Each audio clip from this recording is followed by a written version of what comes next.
Bonjour à tous et bienvenue au Studio de Poche pour cette troisième saison. Parce que oui, au Studio de Poche, on commence la saison avec l'année civile.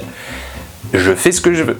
Je tiens d'abord à vous remercier d'être toujours plus nombreux à suivre ma chaîne. La fin 2014 a été très chargée pour moi, c'est pourquoi il y a eu une certaine irrégularité dans les vidéos, mais on va essayer de repartir sur de bonnes bases pour cette année. Alors, faisons un petit bilan avec pour commencer quelques statistiques. Vous êtes maintenant plus de 13 000 à être abonnés à ma chaîne et je viens tout juste de passer le million de vues. Le million de vues. Le dernier mois, j'ai cumulé plus de 70 000 vues sur l'ensemble des vidéos. C'est un peu moins que cet automne où je flirtais avec les 90 000 vues, mais le ralentissement du rythme des tutos a fait un peu de mal à mon audimat. J'ai donc bien l'intention de reprendre un rythme régulier afin d'inverser la vapeur. Cette année a été très riche pour moi, j'ai fait plein de nouvelles choses, j'ai rencontré des tas de gens et il me reste plus maintenant qu'à faire encore mieux pour 2015.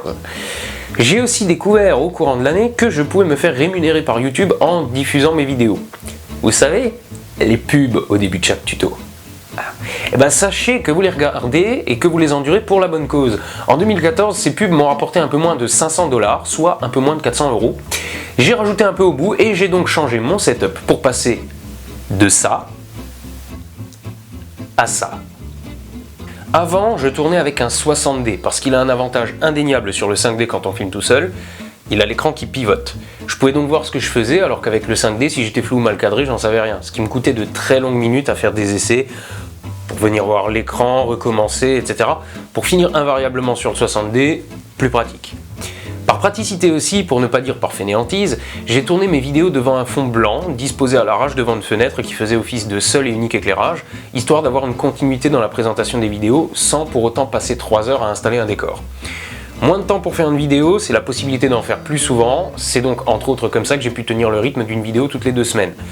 Sauf que bon, je dispose de même pas 2 mètres de recul, donc j'étais collé au fond blanc et c'était pas super génial.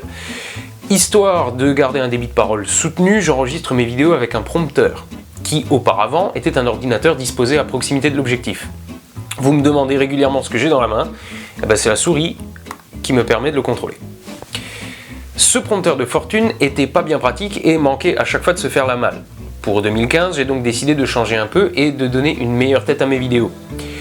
Le nouveau setup a pas mal changé, et comme vous êtes nombreux à me demander un making-of, je me suis dit que la vidéo d'aujourd'hui devrait satisfaire au moins en grande partie votre curiosité.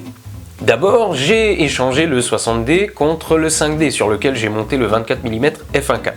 Auparavant, je tournais avec un 1785 f4 5.6 qui était d'ailleurs plus souvent vers f5 que f4 et qui ne me captait donc pas énormément de lumière.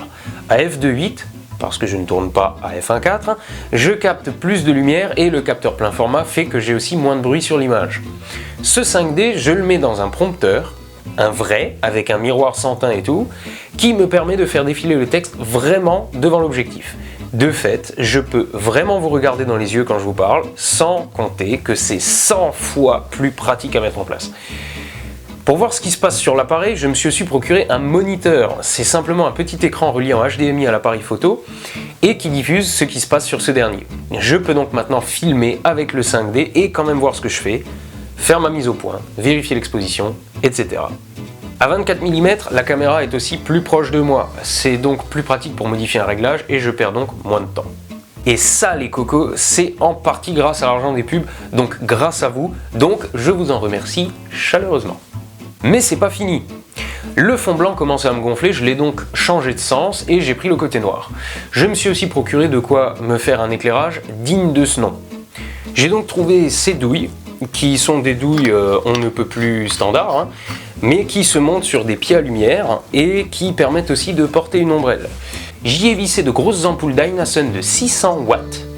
Vous pouvez les trouver sur Amazon, ça coûte 25 €. Vu que ce sont des lampes fluo, elles ne consomment que 125 watts, soit à peu près l'équivalent de 2 ampoules de 60 watts. Ça chauffe quasiment pas et ça fait une lumière blanche bien propre. Si vous cherchez un éclairage continu de studio, vous pouvez vous faire une lampe pour une soixantaine d'euros, soit le double du prix d'un spot de chantier. Mais c'est bien plus pratique, la lumière est plus équilibrée et ça éclaire 50% de plus.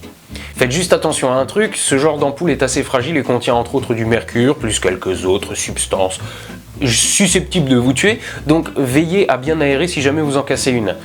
J'ai donc décidé de me faire un éclairage 3 points avec une lampe principale qui vient de côté à environ 45 degrés pour donner du volume à mon visage en rehaussant les ombres. J'y ajoute une deuxième lumière, dite de remplissage, un peu moins puissante, qui vient de là, pour atténuer ces ombres, et un éclairage arrière qui, malheureusement avec ce setup, ne peut quand même pas vraiment venir de l'arrière. Son but est de relever ma silhouette pour me détacher du fond. Au final, elle sert aussi pas mal de lumière de remplissage, mais c'est potable quand même.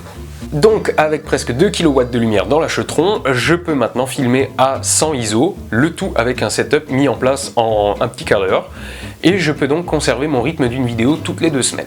Vous êtes nombreux à souhaiter des vidéos plus fréquentes. Malheureusement, si j'ai réussi à optimiser mes tournages, mes montages continuent à me prendre à chaque fois une bonne après-midi, sans compter l'écriture de mes scripts qui me prend parfois quelques bonnes heures de travail aussi.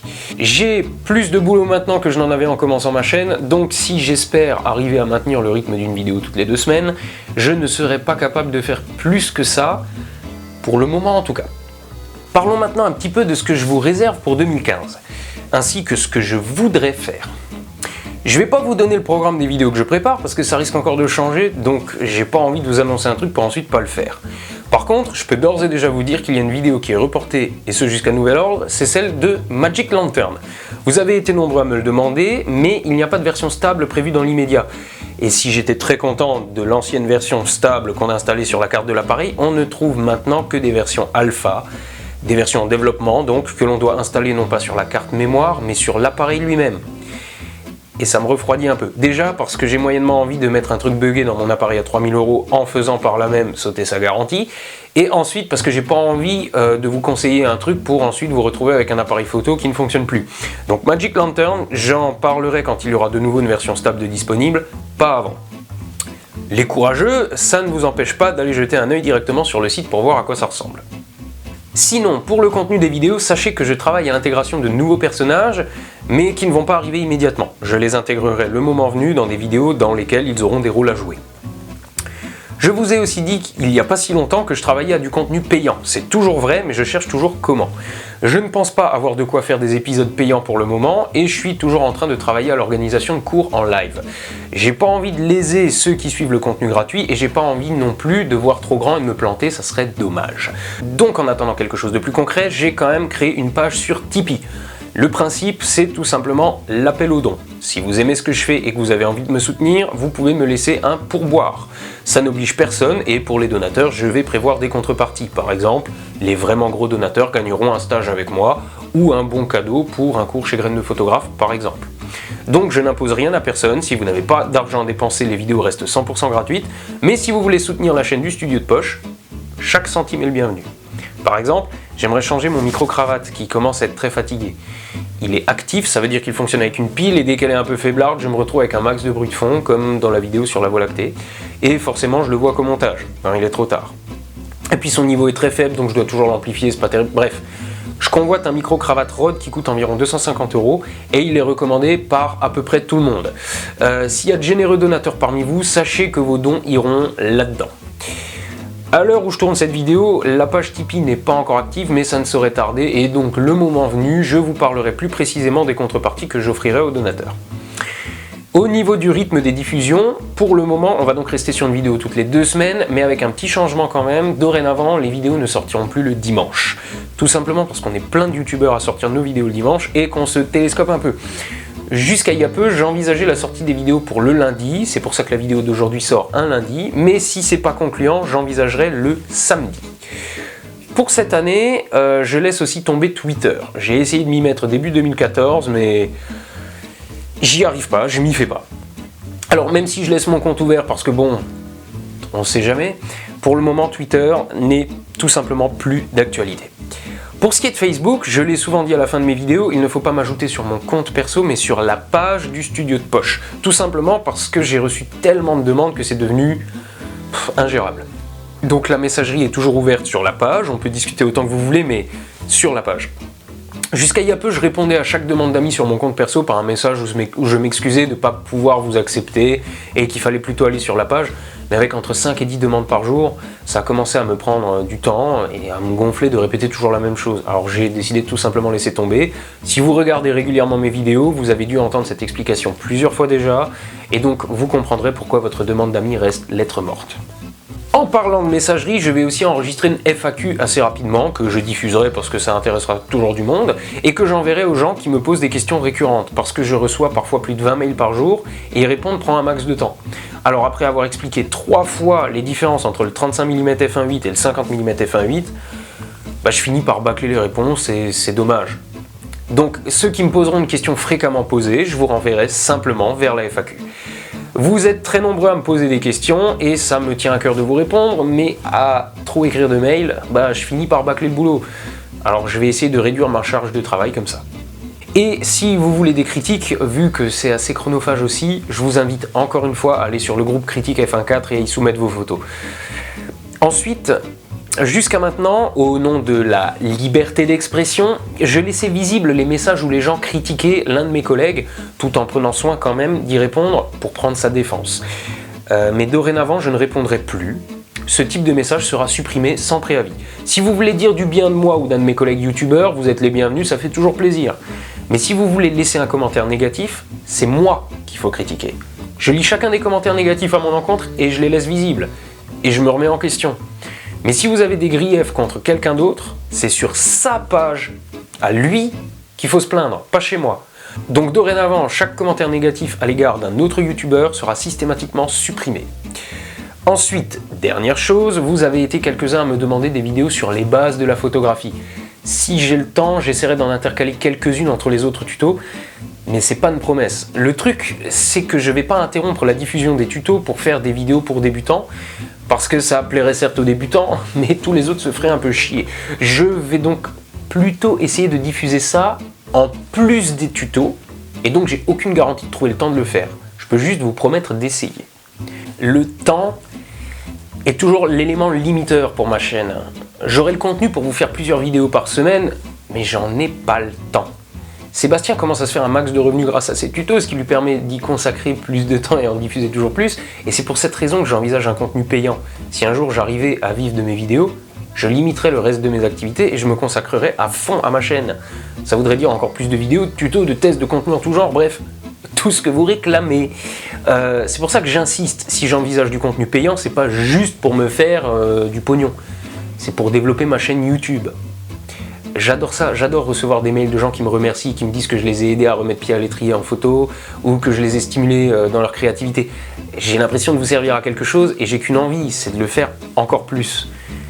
Mais pour ça, il faut de l'argent. Bon, je crois qu'on a fait le tour. De toute façon, comme d'habitude, j'annoncerai chaque nouveauté à venir en vidéo.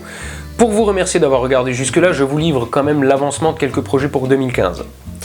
Déjà, il y a un nouveau personnage qui est prêt, et un deuxième sur lequel je travaille. Je suis pas encore 100% sûr de l'intégrer dans une vidéo, mais le premier est prêt. Je prépare une grosse vidéo sur le ciel qui sera certainement encore plus mouse que celle sur la Voie lactée, avec au moins un invité surprise et peut-être deux. Mais qui dit grosse vidéo dit gros travail en amont, et vu l'ampleur de la tâche, il va encore me falloir quelques mois avant de la sortir, mais elle arrive. Et je prévois une vidéo sur ma nouvelle activité en tant que photographe, enfin, en plus du reste de mes activités, quoi. C'est une activité photographique à laquelle on ne pense pas forcément, mais qui en intéressera sûrement certains. C'est en préparation, mais comme c'est pas encore tourné et que j'aime les surprises, je vous en dis pas plus. C'était Arnaud Thierry, depuis la nouvelle version du studio de poche, et je vous dis à la revoyure. Il